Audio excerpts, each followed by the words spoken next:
ओडिशार एक प्रमुख नदी बैतरणी किंतु आपण जानिछंती कि एही नदीर जन्म एक बहुत इंटरेस्टिंग जगार हुए। बैतरणीर उत्पत्ति केउझर गौनासिका हिल्स रु प्राय 900 मीटर उच्चतार एथिरे पानी एक गाईर नासा परे देखा जाउथवा पत्थर मध्यरु बाहरी आसे, सेथिपई एहाकू गौनासिका बोली मध्य कुआ जाए। आउ एक इंटरेस्टिंग कथा है उत्पत्तिर परे बैतरणी प्राय आधा किलोमीटर अंडरग्राउंड भितर प्रभावित हुए। एथिपाई एहाकू गुप्त गंगा बोली मध्य कुआ जाए। बैतरणीर लेंथ प्राय 360 किलोमीटर। प्रथमे यह प्राय 80 किलोमीटर नॉर्थ डायरेक्शन रे बहे, परे अचानक ईस्ट आड़कू टर्न नहीं ओडिशार प्लेन्स को प्रवेश करे। यह आनंदपुर निकटरे समतल भूमि को आस्थाए।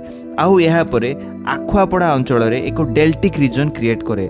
बैतरणीर इंपोर्टेंट ट्रिब्यूटरीज मध्य साळंदी, कुसेई, बुढ़ी, कंजरी, आंबझरा एवं मुसळ अछंती। एहा मध्यरे साळंदी सबुठारु गुरुत्वपूर्ण ट्रिब्यूटरी। फर्दर डाउनस्ट्रीम रे बैतरणी ब्राह्मणी नदी सह मिसी एक ढामरा रीजन निकटरे एक इस्चुरी क्रिएट करे।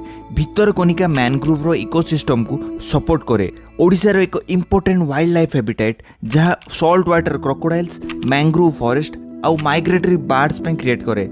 शेष में बैतरणी धामरार माउथ निकटरे बे ऑफ बेंगल रे मिस जाए। वर्तमान आपण माने ब्राह्मणी नदी केउठारे उत्पत्ति होईची मते कमेंट सेक्शन रे मेंशन करंतु। For more such information guys, follow the Odia banker.